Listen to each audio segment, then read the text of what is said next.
तो लोका चैप्टर 1 के बारे में तो तुम सब लोग ने सुना ही होगा। तो आज की इस वीडियो में मैं लोका चैप्टर 1 की पूरी कहानी को एक्सप्लेन करने वाला हूं। तो अगर आप लोग ने मूवी अभी तक नहीं देखी तो इस वीडियो को यहीं पे रोक दो और मेरा रिव्यू देखने के लिए नीचे दिए गए टाइम स्टैम्प पे सीधा जंप कर जाओ। और अगर आप लोग ये मूवी ऑलरेडी देख चुके हो तो मुझे नीचे कॉमेंट सेक्शन में बताओ कि आप लोग को ये मूवी कैसी लगी। लेकिन अगर आप लोग एक्सप्लेनेशन सुनना चाहते हो तो वीडियो में एंड तक बने रहना, क्योंकि इसकी स्टोरी बहुत अमेजिंग है। और अगर आप लोग को नहीं पता तो मैं मेरे चैनल पे मूवी रिव्यूज और मूवी एक्सप्लेनेशंस बनाता हूं। So if you like watching this type of content, make sure कि तुम चैनल को सब्सक्राइब कर लो, क्योंकि मैं ऐसी वीडियो तुम्हारे लिए लाता रहता हूं। वीडियो शुरू करने से पहले एक छोटी रिक्वेस्ट कि वीडियो को प्लीज एंड तक जरूर देखना। और क्योंकि ये मूवी बिल्कुल ब्रांड न्यू है तो हम कॉपीराइट इश्यूज की वजह से सिर्फ इसके ट्रेलर और कुछ एआई जनरेटेड इमेजेस का इस्तेमाल करेंगे, तो प्लीज एडजस्ट कर लेना। बिना टाइम वेस्ट किए चलते हैं सीधा मूवी की कहानी की तरफ। तो मूवी की शुरुआत होती है एक सिटी से जो कि इस टाइम डिस्ट्रक्शन में है, और वहीं हम देखते हैं चंद्रा को, जो कि हमारी मूवी की लीड हीरोइन है। तभी हम देखते हैं कि चंद्रा किसी को कॉल मिलाती है। वो इंसान उससे पूछता है कि क्या तुम्हें वो मिला, और चंद्रा बोलती है कि हाँ। वो उससे कहता है कि तुम्हें जल्दी से जल्दी वहां से बच के निकलना होगा, और बड़े भाई के लिए तुम एक बेटी की जैसी हो, इस चीज को कभी भूलना मत। तभी हम देखते हैं कि चंद्रा को मारने के लिए एक लड़की आती है, लेकिन चंद्रा वहां से बच के निकल जाती है। तभी अगले ही सीन में हम देखते हैं कि चंद्रा कर्नाटक के किसी रेलवे स्टेशन पे आई है, और वहीं पे उसका वो कॉल वाला इंसान और एक ड्राइवर वेट कर रहे होते हैं। चंद्रा उस आदमी से पूछती है कि मुझे यहाँ पे क्यों बुलाया गया है। वो आदमी बोलता है कि मुझे सिर्फ इतना पता है कि तुम्हें यहाँ पे होना चाहिए। तो चंद्रा उससे पूछती है कि क्या कोई प्रॉब्लम है। तो वो आदमी बोलता है कि तुम्हें पता चल जाएगा। तभी वो लोग एक गाड़ी में बैठ के एक नकली पासपोर्ट बनाने वाले आदमी के पास जाते हैं। जैसे ही वो आदमी चंद्रा को देखता है वो काफी खुश होता है। चंद्रा के आते ही वो उससे पूछता है कि क्या तुम अभी तक जिंदा हो, जिसका मतलब है कि ये आदमी चंद्रा को बहुत पहले से जानता है। वो आदमी उससे कहता है कि तुम तो बिल्कुल नहीं बदली, लेकिन चंद्रा उससे कहती है कि तुम तो बहुत बूढ़े हो चुके हो। तभी वो बूढ़ा आदमी चंद्रा को उसके नए पासपोर्ट बना देता है, और वो चंद्रा को एक बुक भी देता है। चंद्रा उसके राइटर का नाम पढ़ के पूछती है कि ये जोसेफ डोमिनिक कौन है। तो वो आदमी बोलता है कि ये सिर्फ एक पेन नेम है, ऑथर का असली नाम कुछ और ही है। वो आदमी ये भी बताता है कि बहुत सी किताबें आई और गई, लेकिन जितनी डिटेल से इस बुक में चीजों को बताया गया है ऐसा तो हमारे पौराणिक ग्रंथों में भी नहीं है। और तो और वो चंद्रा से ये भी कहता है कि जब तुम अगली बार आओगी तो शायद मैं जिंदा ना हूं, लेकिन मेरा बेटा यहाँ होगा और वो तुम्हारी मदद जरूर करेगा। तभी चंद्रा और वो दो लोग एक फ्लैट की तरफ चले जाते हैं। वहां पे वो आदमी चंद्रा से बोलता है कि तुम अपने आप को लो प्रोफाइल रखना, किसी की नजरों में मत आना, और कुमार बाकी सब हैंडल कर लेगा। तो चंद्रा अपने फ्लैट में जाके कागज से सारी खिड़कियां ढक देती है। तभी अपनी वो एक खिड़की बंद करने वाली होती है और सामने वाली छत पे उसे एक लड़का दिखता है जो कि उसे ही देख रहा था। ये दोनों एक दूसरे को देखते रहते हैं, जिससे हमें पता चलता है कि इन दोनों के बीच में कोई ना कोई कनेक्शन तो जरूर है। दूसरी छत पे जो लड़का खड़ा हुआ था उसका नाम था सनी, लेकिन वो चंद्रा को नहीं जानता था। लेकिन चंद्रा को देख के हमें ऐसा लगता है कि चंद्रा उसे जरूर जानती है। लेकिन फिर चंद्रा अपनी खिड़की बंद कर लेती है और वो लड़का भी अपने घर के अंदर चला जाता है। अंदर हम देखते हैं कि वो और उसके दोस्त मिलकर पार्टी कर रहे थे। तभी उसके डोर पे एक लड़की आती है। वो सनी की एक्स गर्लफ्रेंड थी। वो बोलती है कि वो किसी दूसरे शहर में मूव हो रही है अपने न्यू बॉयफ्रेंड के साथ, और जो बिल्ली सनी ने उसे गिफ्ट की थी वो उसे वो रिटर्न करना चाहती है, क्योंकि उसके नए बॉयफ्रेंड को बिल्लियों से डर लगता है। सनी उसे बहाने बनाने की कोशिश करता है, लेकिन जैसे तैसे वो बिल्ली उसके पास रख के चली जाती है। यही हमें पता चलता है कि सनी अपने दो दोस्तों के साथ रहता है, जिनका नाम है वीनू और नाइजल। ये तीनों कोई भी काम नहीं करते और तीनों के तीनों बेरोजगार हैं। उस लड़की के जाते ही ये तीनों पार्टी करने के लिए क्लब में चले जाते हैं। और दूसरी तरफ हम चंद्रा को देखते हैं जो कि इस शहर में अपनी जॉब ढूंढ रही है। उसे एक जॉब मिल भी जाती है, लेकिन वो वहां पे रिक्वेस्ट करती है कि उसे नाइट शिफ्ट ही चाहिए। दिन में उसकी कुछ क्लासेस होती हैं तो उन्हें छोड़ के वो काम पर नहीं आ सकती, इसीलिए नाइट शिफ्ट ही उसके लिए बेहतर रहेगी। चंद्रा की जॉब लग भी जाती है और दिन बीतते रहते हैं। दिन बीतते बीतते सनी चंद्रा को इधर उधर देखता रहता है और उसे चंद्रा पसंद आने लगती है, लेकिन चंद्रा तो उसे घास भी नहीं डाल रही थी। तभी एक दिन हम देखते हैं कि इन तीनों ने बहुत पी हुई थी और ये तीनों चल के अपने घर जा रहे थे। इनके पीछे एक आदमी भी आ रहा था और उसने भी पी रखी थी। हम देखते हैं कि एक ऑटो से कुछ लड़के निकल के उनके पीछे आ रहे आदमी को इंजेक्शन लगा के बेहोश कर देते हैं और ऑटो में बिठा के कहीं ले जाते हैं। तभी हमें दिखाया जाता है कि इनके शहर में एक ऑर्गन ट्रैफिकिंग का रैकेट चल रहा है, जिससे हमें समझ आता है कि वो ऑटो वाले लड़कों ने उस आदमी को उसी के लिए किडनैप किया था। अब तक टोटल 23 लोग गायब हो चुके हैं और पुलिस भी इस केस को इन्वेस्टिगेट कर रही है। तभी हम देखते हैं कि सनी की बिल्ली घर से भाग चुकी है। वो अपने दोस्त वीनू से पूछता है कि वो बिल्ली कहाँ गई। वो बोलता है कि शायद वो सड़क पे खेलने गई होगी। तो सनी नीचे बिल्ली को देखने जाता है। वो देखता है कि बिल्ली सड़क की दूसरी तरफ एक पेड़ के नीचे बैठ के खेल रही होती है। वो उसे उठाने के लिए जाता है और उठा के जैसे ही वो वापस आने लगता है उसे एक गाड़ी ठोकने वाली होती है। तभी हम देखते हैं कि उसे किसी ने धक्का मार के बचा लिया, लेकिन वो कौन था वो किसी ने नहीं देखा। सनी अपनी आंखें बंद करके याद करता है तो वो देखता है कि उसे चंद्रा ने बचाया था, जो कि बिजली की तरह आई और बिजली की तरह चली गई, और उसे किसी ने भी नहीं देखा। सनी के दिमाग में चंद्रा के लिए सस्पिशन बढ़ने लगी थी। वो बहुत ही कंफ्यूज था। और तभी अगले सीन में हम देखते हैं कि देर रात में एक औरत सड़क पे पैदल जा रही होती है। वो ऑटो वाले लोग उस लड़की का पीछा करने लगते हैं और उसे छेड़ने लगते हैं। उनका प्लान था कि वो इस लड़की को भी बेहोश करके ऑटो में डाल लेंगे, लेकिन लकीली उस औरत को वहां पे पुलिस मिल जाती है और वो ऑटो वाले पुलिस को देखकर भाग जाते हैं। ये जो पुलिस वाला था ये बहुत ही एरोगेंट था और इसकी सोच बहुत ही पिछड़ी हुई थी। इसे बर्दाश्त नहीं था कि कोई भी औरत देर रात को बाहर निकले, और इसे किसी औरत से ऑर्डर लेना भी मंजूर नहीं था। लेकिन इसकी जो बॉस होती है वो एक औरत ही होती है और वो इसे दबाने की कोशिश करती करती रहती है। उसी की वजह से इसमें बहुत ज्यादा गुस्सा भरा होता है। तभी अगले ही सीन में सनी वीनू को एक्सप्लेन करने की कोशिश कर रहा होता है कि उसे बचाने वाली चंद्रा ही थी, लेकिन वो कब आई और कब गई किसी को पता ही नहीं चला। लेकिन वीनू उसे समझाता है कि उसे किसी ने भी नहीं देखा, ये सिर्फ तेरे सबकॉन्शियस दिमाग के खेल है जो कि तुझे बार बार चंद्रा के ख्याल आ रहे हैं क्योंकि तू उसे पसंद जो करता है। और सनी भी वीनू की ये बात सुन के चुप हो जाता है। तभी सीन चंद्रा के काम वाली जगह पे शिफ्ट होता है जो कि एक कैफे था। वहां पे वो ऑटो वाला लड़का चंद्रा के एक कोवर्कर को पसंद करता था और वो उसकी कोवर्कर को उसके साथ जबरदस्ती रिलेशन में आने के लिए फोर्स कर रहा था। चंद्रा पहली बार तो ये सब देख के इग्नोर करती है और अपने काम से काम रखती है, लेकिन उस लड़की के बार बार मना करने के बाद वो ऑटो वाला अपनी जेब से एसिड निकालता है और उसे धमकी देता है कि अगर वो उसके साथ रिलेशन में नहीं आएगी तो वो उसका चेहरा बिगाड़ देगा। ये देखकर चंद्रा उस आदमी को सबक सिखाती है और हम देखते हैं कि चंद्रा एक नॉर्मल लड़की से बहुत ज्यादा पावरफुल है। उस लड़की को बचाते हुए चंद्रा के हाथ पे भी थोड़ा एसिड गिर जाता है, लेकिन उसे कुछ भी फील नहीं होता, जिससे हमें ये पता चलता है कि चंद्रा एक नॉर्मल ह्यूमन बीइंग तो नहीं है। जिस ऑटो वाले लड़के को चंद्रा ने मारा था वो इस चीज को अपनी ईगो पे ले जाता है। तभी सीन उस पुलिस इंस्पेक्टर के घर पे शिफ्ट होता है। वहां उस पुलिस वाले की माँ उससे पूछती है कि क्या तुम शादी करना भी चाहते हो या नहीं। तो वो पुलिस वाला बोलता है कि मैं शादी करना चाहता हूँ, लेकिन मैं इस शहर की किसी भी लड़की से शादी नहीं करूंगा क्योंकि इस शहर की सारी लड़कियां नीच हैं। तभी हम देखते हैं कि वो पुलिस वाला एक फैक्ट्री में जाता है जहाँ पे वो 3 ऑटो वाले लोग भी बैठे होते हैं। यहाँ हमें पता चलता है कि पुलिस भी उन ऑर्गन ट्रैफिकिंग के रैकेट के साथ मिली हुई है। इस पुलिस वाले का नाम नचियप्पा था और उसे वो ऑर्गन ट्रैफिकिंग के रैकेट का बॉस कॉल करता है। वो नचियप्पा को बोलता है कि उसके छोटे भाई पर किसी ने हाथ उठाया है, उसका पता लगाओ कि वो कौन है और उसे सबक सिखाओ। लेकिन वो ऑटो वाला लड़का बोलता है कि तुम चुप रहो, मैं उस चीज को अपने आप हैंडल कर लूंगा। तभी नाचियप्पा उस लड़के के हाथ पर देख के बोलता है कि ये किसने किया। तो वो उसे बताता है कि ये एक लड़की ने किया। नाचियप्पा उस लड़के से घिन खाता है और बोलता है कि क्या तुम्हें शर्म नहीं आ रही कि तुम एक लड़की से मार खा के आ गए। और तभी वो वहां से चला जाता है। जैसे ही वो वहां से जाने वाला था वो ऑटो वाला लड़का उससे बोलता है कि वो कोई साधारण लड़की नहीं है, जब वो तुम्हारे सामने आएगी तो वो तुम्हारी भी हवा निकाल देगी। नाचियप्पा इस चीज को अपनी ईगो पे ले जाता है और उस लड़के को बोलता है कि आओ मेरे साथ मेरी गाड़ी में चलो। वो लड़का नाचियप्पा को चंद्रा के कैफे पे लेके जाता है और उसे चंद्रा की शक्ल दिखाता है। अगले सीन में हम देखते हैं कि चंद्रा अपने घर है और उसकी तबीयत काफी खराब है। वो पहले से काफी कमजोर नजर आ रही थी। वो जैसे ही अपना फ्रिज खोलती है उसका फ्रिज बिल्कुल खाली होता है। मूवी की शुरुआत में हमें दिखाया जाता है कि जो शुरू में एक ड्राइवर चंद्रा को उसके फ्लैट तक लेके आया था वो हर हफ्ते उसके पास मेडिकल बॉक्स में कुछ लेके आता है और वो उसी सामान को अपने फ्रिज में रखती है। वो क्या था वो आपको मूवी में आगे पता चलेगा, लेकिन इस हफ्ते वो शिपमेंट ना आने के कारण चंद्रा की तबीयत काफी खराब हो रही थी। तो वो खुद अपने खाने का जुगाड़ करने के लिए बाहर निकलती है। वो एक ऑटो में बैठती है जहाँ पे सनी भी उसके साथ था। सनी चंद्रा के हाथ पे उस एसिड का निशान देख लेता है और वो घबरा जाता है कि चंद्रा को ये क्या हुआ। सनी चंद्रा से ऑटो में बातचीत करने की ट्राई करता है और ऑटो के बीच में ही उन दोनों की दोस्ती भी हो जाती है। सनी चंद्रा को अपने घर अपने दोस्त की बर्थडे पार्टी के लिए इनवाइट करता है और चंद्रा उसका इनविटेशन एक्सेप्ट भी कर लेती है। वो उसके घर पार्टी में आ जाती है और वो लोग मिलकर खूब सेलिब्रेट करते हैं। तभी उनके लाउड म्यूजिक की वजह से वहाँ पे पुलिस आ जाती है। पुलिस उनके घर पे कुछ नशीले पदार्थ देख लेती है और वो उन सबकी तलाशी लेने के लिए बोलते हैं। तभी वहाँ पर नाचियप्पा भी आ जाता है। चंद्रा उसे देखकर थोड़ी घबरा जाती है। नाचियप्पा चंद्रा के सामने खड़ी लड़की की जेब की तलाशी लेने के लिए बोलता है और वो लड़की बहुत डर जाती है क्योंकि उसकी जेब में कुछ सफेद पाउडर था। लेकिन यहाँ पे नाचियप्पा सिर्फ चंद्रा को टीज करना चाहता था। वो उस लड़की की तलाशी नहीं लेता और उन सबको एक वार्निंग देके चला जाता है। उनके जाते ही चंद्रा भी वहां से जाने लगती है। लेकिन तभी सनी का दोस्त नाइजिल चंद्रा से फ्लर्ट करने लगता है और चंद्रा को उसके घर तक ड्रॉप करने के लिए चला जाता है। सनी ये सब देख के बहुत चिढ़ गया था। अगली सुबह सनी को नाइजिल की माँ का फोन आता है कि नाइजिल मेरा कॉल नहीं उठा रहा, वो कहाँ पर है। उसे इस बारे में नहीं पता होता तो वो वीनू के पास जाके पूछता है कि नाइजिल कहाँ पर है। वो उससे बोलता है कि वो शायद चंद्रा के साथ उसके अपार्टमेंट में ही होगा। ये सुनकर सनी थोड़ा उदास हो जाता है और वो सीधा चंद्रा के अपार्टमेंट चला जाता है। वो बाहर से दरवाजा खटखटाता है तो अंदर से चंद्रा बोलती है कि तुम्हें क्या चाहिए। वो बोलता है कि वो अपने दोस्त नाइजिल को ढूंढ रहा है। चंद्रा बोलती है कि उसका दोस्त यहाँ पर नहीं है और वो इस वक्त सो रही है तो उसे डिस्टर्ब मत करे और वो उसे वहां से भगा देती है। जैसे ही सनी सीढ़ियों से उतर रहा था वो देखता है कि वो शुरू वाला आदमी चंद्रा के घर एक फर्स्ट एड किट लेकर आया है। ये वही किट थी जो वो ड्राइवर कुमार चंद्रा को हर वीक लाकर देता था। सनी वीनू से आकर पूछता है कि क्या वो उस कुमार ड्राइवर को जानता है। वो उसे बताता है कि ये लड़का जेल से बाहर कब आया, ये तो नशा सप्लाई करने के चक्कर में जेल में था। वीनू ये सब बोल ही रहा होता है तभी वो वीनू का पिछली रात का वॉइस मैसेज सुनता है। वॉइस मैसेज में नाइजिल बोल रहा था कि जो वो लोग चंद्रा को समझते हैं वो लड़की वो नहीं है, वो कुछ अलग ही है। क्या तुम लोग यहाँ पे जल्दी से जल्दी आ सकते हो। वीनू बोलता है कि शायद ये मैसेज नाइजिल ने नशे में किया होगा। सनी को लगने लगता है कि शायद चंद्रा उस ऑर्गन ट्रैफिकिंग के रैकेट के साथ मिली हुई है और तभी वहां उनके दरवाजे पे चंद्रा आ जाती है। वो सनी से सॉरी बोलती है क्योंकि सुबह उसने सनी से बहुत रूड बिहेव किया था। सनी उसे बताता है कि वो सिर्फ अपने दोस्त नाइजिल को ढूंढ रहा था क्योंकि उसके पास वीनू का क्रेडिट कार्ड है। चंद्रा उसे बोलती है कि अगर तुम्हें पैसों की जरूरत हो तो मुझे बताना, मैं तुम्हारी कुछ मदद कर सकूंगी। इतना बोल के वो वहां से जाने लगती है तो सनी वीनू से कहता है कि वो चंद्रा का पीछा करेगा और देखेगा कि वो कहाँ जा रही है। पीछे से वीनू चंद्रा के अपार्टमेंट जाए और इन्वेस्टिगेट करे कि शायद वहां नाइजिल का कोई सुराग मिल जाए। सनी तो वहां से निकल गया था लेकिन जैसे ही वीनू चंद्रा के अपार्टमेंट की तरफ जाने लगता है हम देखते हैं कि नाइजिल पुलिस की गाड़ी में बैठ के आ रहा होता है। नाइजिल उसे बताता है कि जब वो चंद्रा को उसके घर ड्रॉप करके अपने घर वापस जा रहा था तो उसे पुलिस ने पुल ओवर कर लिया था और उसकी जेब में कुछ नशीले पदार्थ मिलने के कारण पुलिस ने उसको एक रात के लिए कस्टडी में रख लिया था। दूसरी तरफ सीन शिफ्ट होता है कि सनी अभी भी चंद्रा का पीछा कर रहा है और वहीं पे रास्ते में वो ऑटो वाले लड़के भी चंद्रा का इंतजार कर रहे हैं ताकि वो उसे बेहोश करें और उसके ऑर्गन्स निकाल के बेच दें। वो ऑटो वाले लोग चंद्रा को इंजेक्शन मार के ऑटो में धकेलने लगते हैं, लेकिन हम देखते हैं कि चंद्रा बहुत ही पावरफुल थी। वो 3 लोग मिलकर भी चंद्रा को ऑटो में नहीं धकेल पा रहे थे और तभी वहां पर सनी भी आ जाता है। वो ऑटो वाले रश करने लगते हैं और चंद्रा के सिर पर ईंट मार देते हैं, जिससे चंद्रा थोड़ी देर के लिए बेहोश हो जाती है और वो उसे ऑटो में बिठाकर ले जाते हैं। सनी वहीं पर छत पे एक लड़के को खड़ा हुआ देखता है और वो बोलता है कि पुलिस को कॉल करो, लेकिन उस लड़के को सनी की भाषा समझ में नहीं आती, तो सनी खुद ही उस ऑटो के पीछे भागने लगता है। तभी हम एक बुजुर्ग आदमी को देखते हैं जिसके घर में एक मेडिकल बेड लगा होता है। वहीं पर उस बुजुर्ग आदमी की पोती भी बैठी होती है। वो अपनी पोती से पूछता है कि क्या तुम अभी तक सोई नहीं, तो उसकी पोती को जवाब नहीं देती। वो बूढ़ा आदमी बोलता है अगर मैं तुम्हें कोई कहानी सुनाऊंगा तो क्या तुम सो जाओगी? तो वो लड़की काफी एक्साइटेड हो जाती है। वो लड़की बोलती है कि मुझे आप एक वैम्पायर की कहानी सुनाओ। तो कहानी फ्लैशबैक में जाती है। वो बूढ़ा आदमी बताता है कि बहुत समय पहले जो इनका शहर है वो सिर्फ एक जंगल था। यहाँ पे राजाओं महाराजाओं का राज था। उनके राजमहल के पास एक बहुत ही प्राचीन मंदिर भी था जहाँ पे वो राजा रोज जाकर माँ काली की पूजा किया करता था। उसी जंगल के अंदर एक मोटी आंखों वाली छोटी बच्ची भी रहती थी। जब भी वो राजा मंदिर में पूजा करने के लिए आता था, वो बच्ची और उसके दोस्त उस राजा को बहुत दूर से देखते थे, क्योंकि उन बच्चों और उनके परिवार को उस मंदिर में जाना बिल्कुल भी अलाउड नहीं था। सिर्फ राजा और उसका परिवार ही उस मंदिर में जा सकता था। लेकिन एक दिन जब कोई भी वहां पर नहीं था, वो बच्ची और उसके दोस्त उस मंदिर में जाकर कुछ घुंघरू उठा लेते हैं। वो उस मंदिर से वो घुंघरू लाकर जो उनका मंदिर था वो वहां पे ले जाते हैं और अपनी माँ को चढ़ा देते हैं। राजा को जैसे ही ये बात पता चलती है, वो उन लोगों का वो मंदिर जला देता है और उनके लोगों को मारना शुरू कर देता है। वो लोग जैसे तैसे अपनी जान बचाकर इधर उधर भागते हैं। भागते भागते वो लोग एक गुफा में पहुंचते हैं, जहां पर वो सब लोग रेस्ट करने के लिए रुकते हैं। लेकिन वो छोटी बच्ची गुफा के और अंदर चली जाती है, जहां पर उसे एक चमगादड़ काट लेती है। चमगादड़ के काटने की वजह से वो बच्ची बेहोश हो जाती है और तभी वहां पर वो राजा के लोग आ जाते हैं। वो वहां आकर उन सभी गांव वालों को बंदी बना लेते हैं और एक एक करके सबको मारना भी शुरू कर देते हैं। वो जैसे ही उस बच्ची के माँ बाप को मारने लगते हैं, वो बच्ची वहां पर आ जाती है। और यहीं दूसरी तरफ हम लोग वो ऑटो वाले बंदों को देखते हैं चंद्रा के साथ। चंद्रा अभी भी बेहोश थी और वो ऑटो वाला आदमी चंद्रा को मारने ही वाला था। और तभी सीन दोबारा फ्लैशबैक में जाता है, जहां हम देखते हैं कि उस बच्ची के माँ बाप को मारने से पहले वो राजा का आदमी बच्ची को मार देता है। उस बच्ची को मारने के बाद जब वो राजा का आदमी उस बच्ची के माँ बाप को मारने के लिए बढ़ता है, तो हम देखते हैं कि वो बच्ची जिंदा हो जाती है और वो सभी आदमियों को मारना शुरू कर देती है। उसके बड़े बड़े नुकीले दांत होते हैं और सभी उसे यक्षी बुलाते हैं, जिसका मतलब होता है वैम्पायर। ये बच्ची कोई और नहीं बल्कि चंद्रा थी। जी हाँ दोस्तों, चंद्रा यहाँ पर एक वैम्पायर होती है और वो प्रेजेंट में उस ऑटो वाले आदमी को भी अपने नुकीले दांतों से मार देती है। और वहीं पास वाले सीन में वो राजा का आदमी चंद्रा की माँ को भी मार देता है। लेकिन मरते मरते चंद्रा की माँ उससे कहती है कि तुम्हें भगवान ने चुना है, तुम्हें अपनी शक्तियों का इस्तेमाल सिर्फ अच्छे लोगों की मदद के लिए करना होगा और बुरे लोगों का विनाश भी करना होगा। तब से चंद्रा सदियों से जगह जगह जाकर बुराई का विनाश कर रही है और अच्छे लोगों की मदद कर रही है। यहाँ पर हमें बताया जाता है कि चंद्रा का असली नाम नीली है। जिन लोगों की नीली मदद करती है वो लोग तो उसे देवी का रूप मानते हैं, लेकिन बहुत से लोगों के लिए वो सिर्फ एक वैम्पायर है। यही प्रेजेंट में उन ऑटो वाले लोगों को मारते हुए चंद्रा को सनी देख लेता है और ये सब देखकर तो सनी हैरान ही हो जाता है और वो वहीं पर बेहोश हो जाता है। फिर हम वो छोटी बच्ची और उसके ग्रैंडफादर को दोबारा देखते हैं। वो बच्ची पूछती है कि आपको ये सब कैसे पता? वो उसे बताता है कि उसे एक बुक मिली है जिसमें नीली की सारी कहानियां लिखी हुई हैं। वो ये भी बताता है कि नीली इमोर्टल है, मतलब कि उसे कोई मार नहीं सकता। तभी वो छोटी बच्ची कहती है कि वो तो बहुत लकी है, लेकिन उसका ग्रैंडपा आगे से जवाब देता है कि वो इतनी भी लकी नहीं है। हर एक सुपर हीरो की कोई ना कोई कमजोरी जरूर होती है और एक दिन एक प्रीस्ट को नीली की कमजोरी का पता चला और वो उसे मारने के लिए पहुंचा। तभी उस छोटी बच्ची की माँ आकर बोलती है कि अब तुम्हें सोना चाहिए। तो उसके ग्रैंडपा उसे सुलाने के लिए भेज देते हैं। हम देखते हैं कि उस छोटी बच्ची को कोई बीमारी होती है और इसी की वजह से उस ग्रैंडपा के रूम में एक मेडिकल बेड था। सोने से पहले वो अपने ग्रैंडपा से एक आखिरी सवाल पूछती है कि क्या नीली मर गई थी, लेकिन उसका ग्रैंडपा जवाब देता है कि नीली आज भी हम लोगों के बीच में है और मैं उसे ढूंढ लूंगा। तभी हमें पता चलता है कि जो बुक चंद्रा को मूवी के शुरुआत में उस बूढ़े आदमी ने दी थी, उस राइटर का नाम जोसेफ डोमिनिक था और वो जोसेफ डोमिनिक कोई और नहीं बल्कि इस छोटी बच्ची का ग्रैंडफादर ही था। First of all thank you so much कि आप लोग ने वीडियो यहाँ तक देख ली। अगर आपको ये वीडियो थोड़ी सी भी अच्छी लग रही है तो मेक श्योर वो लाइक वाला बटन दबा दो और अगर अभी तक चैनल को सब्सक्राइब नहीं किया तो सब्सक्राइब भी कर लो यार। अब बढ़ते हैं कहानी में आगे। फिर सीन वहीं पे दोबारा से शिफ्ट होता है जहाँ पे चंद्रा ने उस ऑटो वाले आदमी को मार के रखा हुआ था। हम देखते हैं कि सनी भी वहीं पे बेहोश पड़ा हुआ था। तो चंद्रा आके सनी से पूछती है कि तुम्हारे पास दो ऑप्शन है, या तो तुम इनकी बॉडीज को ठिकाने लगाने में मेरी मदद करो या फिर मैं तुम्हें मार दूंगी। सनी बिना सोचे समझे ऑप्शन 1 को चूज करता है। ये दोनों मिलकर उन ऑटो वाली आदमियों की बॉडी को तेजाब में डिसॉल्व कर देते हैं। सनी ये देखकर हैरान था कि चंद्रा बड़ी बड़ी बिल्डिंग से छलांग मार रही है लेकिन उसे कुछ भी नहीं हो रहा। सनी चंद्रा से पूछता है कि उस दिन जब वो गाड़ी मुझे ठोकने वाली थी तो तुम ही थी ना जिसने मुझे बचाया था? तो चंद्रा बोलती है कि हाँ, उसी ने उसे बचाया था। वो चंद्रा से पूछता है कि क्या तुम सच में एक चुड़ैल हो? तो चंद्रा उसे हाँ बोलती है और सनी वहीं वहीं पे दोबारा बेहोश हो जाता है। अगले दिन सनी चंद्रा के घर में उठता है जहाँ पे चंद्रा भी सोई होती है। तो सनी वीनू को बुलाने के लिए चंद्रा की खिड़की पे जो न्यूज़पेपर लगा हुआ था उसे हटाने की कोशिश करता है, लेकिन वहीं से सनलाइट अंदर आ जाती है और जैसा कि आप लोग जानते ही हो कि वैम्पायर सनलाइट बर्दाश्त नहीं कर सकते, वहीं पे चंद्रा की स्किन जलने लगती है। तो वो जल्दी से वो न्यूज़पेपर कवर करके खून पीने लगती है जिससे उसके घाव भर जाते हैं। सनी उससे पूछता है कि क्या तुम बचपन से ही ऐसी हो? तो चंद्रा उससे बताती है कि उसके अंदर एक वायरस है जिसकी वजह से वो ऐसी बन चुकी है। सनी चंद्रा से उसके यहाँ आने की वजह पूछता है तो चंद्रा बोलती है कि वो 20 साल से ज्यादा कहीं पे टिक नहीं सकती, सदियों से ऐसा होता आया है। वहीं पे वीनू सनी से मिलने आ जाता है क्योंकि वीनू के फोन पे सनी के बाप का फोन आया हुआ था। वो चंद्रा की उसी बुक को पकड़ने लगता है। हम देखते हैं कि उस बुक के अंदर एक फोटो थी। वीनू उस फोटो को देखने लगता है लेकिन चंद्रा उसी टाइम उससे वो बुक छीन लेती है। फिर वीनू और सनी दोनों वहां से निकलने लगते हैं, लेकिन जाते जाते चंद्रा सनी को वार्न करती है, अगर तुमने इस बारे में किसी को भी बताया तो मैं तुम्हें छोड़ूंगी नहीं। लेकिन अगले ही सीन में हम देखते हैं कि सनी के पेट में कोई भी बात नहीं पचती। वो सब कुछ वीनू को बता देता है और उसी वक्त वहां पे चंद्रा आ जाती है। वो वहां आकर सनी और वीनू दोनों को मार देती है, लेकिन तभी सनी अपनी नींद से जागता है और हमें पता चलता है कि ये सिर्फ एक सपना ही था जो कि डर के मारे सनी ले रहा था। तभी हम देखते हैं कि नाचियप्पा अपनी पुलिस फोर्स के साथ उसी जगह पे पहुंचता है जहां पे चंद्रा ने उस ऑटो वाले आदमी को मारा था। ऑटो में नाचियप्पा को चंद्रा का कॉन्टैक्ट लेंस मिलता है। तभी अगले ही सीन में हम देखते हैं कि सनी और चंद्रा दोनों कुमार के घर जाते हैं। कुमार का घर वहीं पे था जहाँ पे पुराने जमाने में नीली की वो माता का मंदिर था, जिससे शायद मुझे लगता है कि कुमार भी नीली के ही क्लैन का बंदा है। चंद्रा वहाँ पे खून लेने आई थी और सनी उससे पूछता है कि क्या तुम सिर्फ ओ नेगेटिव ब्लड ही पीती हो? तो चंद्रा उसे बताती है कि ओ नेगेटिव सबसे प्योरेस्ट फॉर्म है ब्लड की और वो टेस्ट भी अच्छा करता है। और वहीं पे सनी उसे बताता है कि उसका ब्लड ग्रुप भी ओ नेगेटिव है। अगर आप लोग को याद हो तो जब चंद्रा को वो ऑटो वाले लोग किडनैप कर रहे थे तब सनी के अलावा एक लड़का वहाँ और भी था जिससे सनी ने हेल्प मांगी थी, लेकिन उसे सनी की लैंग्वेज समझ नहीं आई थी। हम देखते हैं कि वही लड़का नाचियप्पा की गाड़ी में बैठा होता है और वो लड़का नाचियप्पा को सनी की शक्ल दिखाता है और उसे कंफर्म करता है कि यही लड़का उसने उस रात को वहां पे देखा था जब वो ऑटो वाले लड़के उस लड़की को किडनैप कर रहे थे। वहीं पे नाचियप्पा चंद्रा को भी देख लेता है। तभी नाचियप्पा अपने आदमियों से कहता है कि उसे उन दोनों का पूरा चिट्ठा किट्ठा चाहिए। तो जब चंद्रा और सनी बाहर खाने पीने के लिए जाते हैं तो पीछे से नाचियप्पा चंद्रा के घर में घुस जाता है और वहां पे इन्वेस्टिगेट करने लगता है। उसे वहां पे चंद्रा के कॉन्टैक्ट लेंसेज मिलते हैं जिससे उसे कंफर्म होता है कि चंद्रा उस रात वहीं पे थी और उन ऑटो वालों की मौत के पीछे कहीं ना कहीं चंद्रा का ही हाथ है। वो चंद्रा के फ्रिज में रखे हुए खून के बैग भी देख लेता है जिससे उसे लगता है कि कुछ ना कुछ गड़बड़ तो जरूर है। तभी हम सनी और चंद्रा को दोबारा देखते हैं। वहां पे सनी चंद्रा से उसका असली नाम पूछता है तो वो उसे बताती है कि उसका असली नाम नीली है। तो सनी उसे पूछता है कि क्या तुम वही नीली हो जिसका जिक्र हमारी फोकलोर्स में किया गया है? चंद्रा उसे बताती है कि हाँ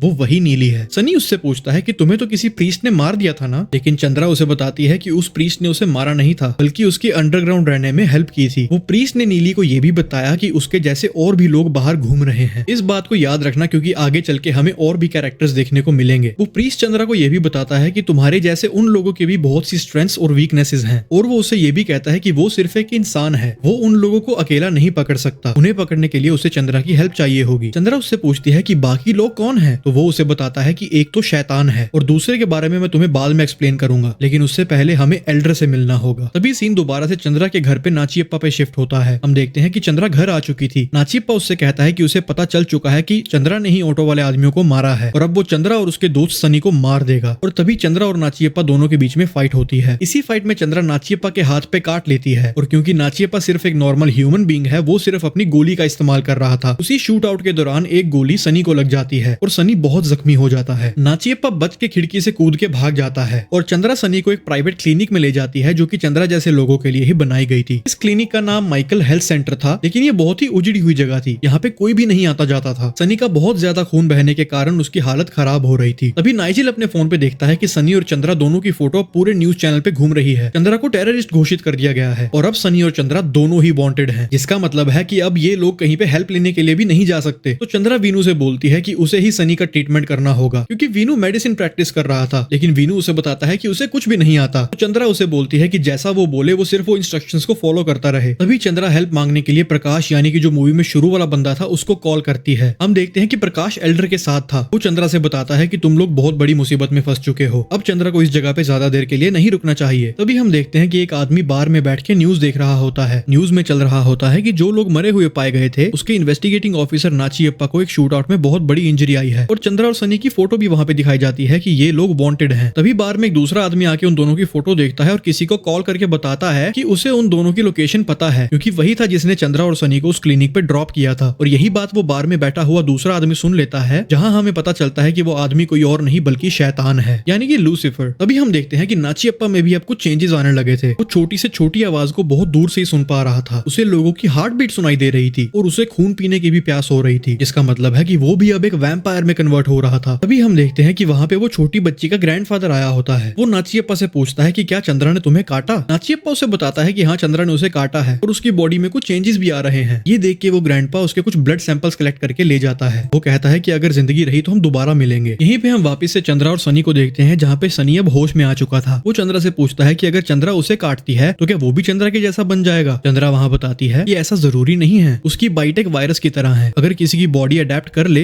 तो कर ले, लेकिन अगर ना करे तो उस आदमी की मौत भी हो सकती है। वहीं दूसरी तरफ हम देखते हैं कि नाचियप्पा के भी नुकीले दांत निकलने लगे थे, जिसका मतलब है कि अब वो फुल ऑन वैम्पायर बन चुका था। अगले सीन में हम देखते हैं कि नाचियप्पा के आदमी को चंद्रा और सनी का पता चल चुका था, तो वो अपने दो आदमियों को उनके पास भेजता है। वो आदमी वहां पहुंचते हैं और चंद्रा उनसे फाइट करने ही वाली थी कि वहीं पीछे से चंद्रा को एक आदमी सिर में गोली मार देता है और चंद्रा वहां पे बेहोश हो जाती है। वो दोनों आदमी सनी को हथकड़ी लगा देते हैं और नाचियप्पा को इन्फॉर्म करने ही वाले होते हैं कि तभी वहां पे लूसीफर आ जाता है। वो यहाँ आके इन दोनों ऑफिसर्स के साथ माइंड गेम खेलता है और उन्हें एक ट्रैप में फंसा देता है। तभी वो चंद्रा को होश में लेके आता है और इन सभी लोगों को बचा के यहाँ से निकल जाता है। वहीं हम देखते हैं कि नाचियप्पा भी वहीं पहुंच चुका था, लेकिन उसके वहां आने से पहले ही चंद्रा और सब वहां से निकल चुके थे। नाचियप्पा वहां पे उन ऑफिसर्स का खून पी लेता है और पूरा वैम्पायर बन जाता है। तभी लूसीफर और चंद्रा सनी और उसके दोस्तों के साथ एक कैफे में पहुंचते हैं, जो कि उसी प्रीस्ट के वंशज का था। चंद्रा वहां पे प्रकाश को दोबारा कॉल करती है और नाचियप्पा के बारे में बताती है कि वो भी अब वैम्पायर बन रहा है। प्रकाश उसे बताता है कि वो उसका सामना अकेले नहीं कर पाएगी, क्योंकि वो अभी फ्रेशली कन्वर्ट हुआ है और वो बहुत पावरफुल होगा। प्रकाश चंद्रा को बताता है कि तुम्हारे ऊपर अब लुकआउट नोटिस लग चुका है, अगर तुम एक्सपोज हो गई तो बहुत बड़ी प्रॉब्लम हो जाएगी। प्रकाश उसे ये भी कहता है कि अब चंद्रा जितनी देर भी वहां पे रुकेगी उसके लिए उतना ही रिस्की होता रहेगा, तो उसे जल्दी से जल्दी वहां से निकलना चाहिए। कुमार उसे नए पासपोर्ट्स और टिकट के साथ उसे मिलेगा और चंद्रा और सनी को ये शहर छोड़ के चले जाना चाहिए। लेकिन जब तक कुमार नहीं आता, चंद्रा को वो उसी कैफे में रुकने के लिए बोलता है। तभी उस कैफे का ऑनर चंद्रा और बाकी सब लोगों को उस कैफे की बेसमेंट में लेके चला जाता है। बेसमेंट में हमें एक और आदमी दिखाया जाता है जिसका चेहरा हमें नहीं दिखाया जाता। वो कौन है ये आपको वीडियो में आगे पता चलेगा। सनी चंद्रा से पूछता है कि नाचियप्पा तो खुलेआम सनलाइट में घूम रहा था, लेकिन जब तुम सनलाइट में जाती हो तो तुम्हारी स्किन जलने लगती है, ऐसा क्यों? तो चंद्रा उसे बताती है कि जब कोई फ्रेशली कन्वर्ट हुआ होता है तो सनलाइट शुरू में कोई प्रॉब्लम नहीं होती, लेकिन जैसे जैसे उम्र बढ़ती है वैसे वैसे सनलाइट बहुत बड़ी प्रॉब्लम बन जाती है, जिसका मतलब है कि नाचियप्पा अभी बहुत ही ज्यादा पावरफुल है। अभी अगले सीन में हम देखते हैं कि नाचियप्पा का आदमी नाचियप्पा को चंद्रा और सब लोगों की लोकेशन भेज देता है। वहीं अगले सीन में हम चंद्रा को देखते हैं, जो कि सनी को अपनी बुक से निकली हुई फोटो को दिखाती है। उस फोटो में जो आदमी था उसकी शक्ल हूबहू सनी से मिलती थी। चंद्रा उसे बताती है कि बहुत सालों पहले यूरोप में मेरा एक बॉयफ्रेंड था जिसकी शक्ल ठीक तुम्हारे जैसी थी, मैं उससे बहुत प्यार करती थी, लेकिन नाचियप्पा के जैसे ही एक और ब्रिटिश सोल्जर था जिसने मुझे मारने की कोशिश की। उस ऑफिसर ने मुझे मारने के लिए मुझ पे गोली चलाई, लेकिन मेरे बॉयफ्रेंड ने मेरे आगे आके अपनी जान दे दी। मुझे आज भी उस बात का गिल्ट है कि मैं अपने बॉयफ्रेंड को बचा नहीं पाई। अभी उस कैफे का ऑनर आकर चंद्रा को यह बताता है कि जिस आदमी को चंद्रा ने मारा था वो आदमी एक बहुत बड़े पॉलिटिशियन गजेंद्रा का छोटा भाई था, जो कि एक गैंगस्टर भी है। क्योंकि अब वो एक पॉलिटिशियन है, वो अपनी पावर का यूज करेगा और गरुड़ा फोर्स को भेजेगा चंद्रा को ढूंढने के लिए। और ठीक वैसा ही होता है। हम देखते हैं कि गरुड़ा फोर्स के बहुत सारे ऑफिसर उस पूरे कैफे को चारों तरफ से घेर लेते हैं। तभी वहां पे उन कमांडोज और चंद्रा के बीच में बहुत जबरदस्त फाइट होती है, लेकिन चंद्रा उन सभी को इजीली हरा देती है। तभी वहां पे कुछ और गैंगस्टर्स आके चंद्रा को सीधा दिल में गोली मारते हैं, जिसकी वजह से चंद्रा कमजोर पड़ जाती है और वहीं पे बेहोश हो जाती है। लेकिन उसी वक्त सनी चंद्रा की तरफ एक खून का बैग फेंकता है, जिसे पीकर चंद्रा दोबारा से रिवाइव हो जाती है और उन गुंडों को मार देती है। लेकिन तभी वहां पर नाचियप्पा भी आ जाता है, क्योंकि अब नाचियप्पा भी एक वैम्पायर था। वो चंद्रा को बराबर की टक्कर देता है। नाचियप्पा चंद्रा को मारने ही वाला होता है, लेकिन तभी सनी आकर नाचियप्पा की छाती में एक स्पेशल गोली मारता है और चंद्रा को उसके चंगुल से छुड़ा लेता है। लेकिन क्योंकि नाचियप्पा बहुत ही ज्यादा पावरफुल था, वो दोबारा से रिवाइव होकर नाइजेल के गले पे एक चांदी का खंजर रख देता है। चंद्रा उसे कहती है कि वो नाइजेल को छोड़ दे। नाचियप्पा कहता है कि वो नाइजेल को छोड़ देगा, उसे सिर्फ चंद्रा चाहिए, क्योंकि अगर चंद्रा उसके पास होगी तो चंद्रा के साथी उसे छुड़ाने के लिए जरूर आएंगे और जब वो आएंगे वो उन्हें भी मार देगा। लेकिन चंद्रा उसे कहती है कि मेरे लोग आकर तुम्हें मार देंगे। ये सुनकर नाचियप्पा को बहुत ज्यादा गुस्सा आता है और वो चंद्रा की तरफ उसे खंजर मारने के लिए बढ़ता है। लेकिन तभी वहां पर चंद्रा के आगे सनी आ जाता है, बट फिर सनी के भी आगे उसका दोस्त वीनू आ जाता है और वो खंजर उसे लग जाता है। लेकिन तभी चंद्रा उस खंजर को निकाल के सीधा नाचियप्पा की छाती में घुसा देती है। क्योंकि वो खंजर सिल्वर का था तो नाचियप्पा वहीं पे मर जाता है, क्योंकि सिल्वर वैम्पायर्स की एक कमजोरी होती है। तभी उस पॉलिटिशियन का आदमी नाचियप्पा के एक साथी को कॉल करता है और उससे अपडेट लेता है। उसका साथी उसे बताता है कि जो भी अभी तक अंदर गया वो वापस बाहर नहीं आया। तो वो पॉलिटिशियन का आदमी उसे कहता है कि तुम अंदर जाके चेक करो कि क्या चल रहा है। वो अंदर जाके देखते हैं तो वहां लाशों का ढेर लगा होता है, लेकिन चंद्रा और सब वहां से जा चुके थे। तभी हम देखते हैं कि चंद्रा प्रकाश और उस प्रीस्ट के वंशज के साथ मिलकर नाचियप्पा की बॉडी को कहीं पे सेफली रख देते हैं, जहां पे और भी बहुत सारी बॉडीज होती हैं। चंद्रा सनी से आखिरी बार मिलने आती है और सनी उससे पूछता है कि क्या तुम जा रही हो, लेकिन चंद्रा कहती है कि अभी उसका यहाँ पे बहुत काम पड़ा है, वो उन कामों को खत्म करके यहाँ से चली जाएगी। जाएगी और तभी वो सनी से आखिरी बार गले मिलती है और यहीं पे ये मूवी खत्म हो जाती है। तभी पोस्ट क्रेडिट सीन में हम देखते हैं कि उसी कैफे में चंद्रा और सब लोग के आने से पहले कुछ गुंडे बैठे हुए थे। वो उस कैफे के ओनर से पूछते हैं कि हमें यहाँ बुला के वो खुद कहाँ पे है। वो कैफे का ओनर उन सभी गुंडों को बेसमेंट में ले जाता है जहाँ पे उनके एक आदमी को रस्सियों से बांध के कुर्सी पे बिठा रखा था। हम देखते हैं कि उस आदमी को बहुत ही बुरी तरह किसी ने पीटा हुआ था। तभी ये गुंडे समझते हैं कि ये एक ट्रैप है। तभी वहाँ पे एक आदमी की एंट्री होती है जो कि एक निंजा की कॉस्ट्यूम में था। वो आदमी इन सभी गुंडों को बहुत ही बुरी तरह से मारता है। वो गुंडे इस आदमी पे गोलियां भी चलाते हैं लेकिन ये अपनी तलवार की मदद से उन गोलियों को डॉज कर देता है और उन सभी गुंडों को मार गिराता है। वो गुंडे उस आदमी से पूछते हैं कि तुम कौन हो। तो तभी वो अपना मास्क हटाता है और हमें पता चलता है कि ये दिलकर सलमान है और वो उन गुंडों से बोलता है कि मैं तुम्हारा अंत हूँ और यहीं पे ये मूवी खत्म हो जाती है। तो ये थी पूरी कहानी लोका चैप्टर 1 मूवी की। अगर मैं इस मूवी का रिव्यू दूं तो मुझे ये मूवी काफी अच्छी लगी। फर्स्ट हाफ तो पता ही नहीं चला कब खत्म हो गया। जितने भी एलिवेशन शॉट्स और जिस तरीके से कहानी को प्रेजेंट किया गया है मुझे वो तरीका बहुत अच्छा लगा। काफी इंटरेस्टिंग था फर्स्ट हाफ। लेकिन सेकंड हाफ में मूवी थोड़ी स्लो हो जाती है लेकिन still you enjoy watching it. सबसे बढ़िया पॉइंट ये है कि मूवी में कोई भी अननेसेसरी गाने नहीं है। मूवी का मेन हीरो सिर्फ उसकी कहानी है जो कि आगे आने वाली मूवीज को भी एस्टैब्लिश करता है। अगर आप लोग को नहीं पता तो फिल्म के मेकर्स इसका एक पूरा सिनेमैटिक यूनिवर्स बना रहे हैं जिसका फर्स्ट इंस्टॉलमेंट तो मुझे बहुत अच्छा लगा। अगर आप लोग के नजदीकी थिएटर्स में ये मूवी लगी है तो जाके फटाफट ये मूवी थिएटर में एक्सपीरियंस करो और मुझे नीचे कमेंट सेक्शन में बताओ कि आपको ये वीडियो कैसी लगी। अगर थोड़ी भी पसंद आई हो तो लाइक कर देना यार और चैनल को सब्सक्राइब भी जरूर कर लेना क्योंकि मैं ऐसा ही कंटेंट तुम्हारे लिए लाता रहूंगा। और तुम लोग को क्या लगता है कि आगे आने वाली मूवीज में और क्या हो सकता है नीचे कमेंट सेक्शन में जरूर बताना। मैं मिलता हूं तुमसे बागी 4 की एक्सप्लेनेशन में। तब तक के लिए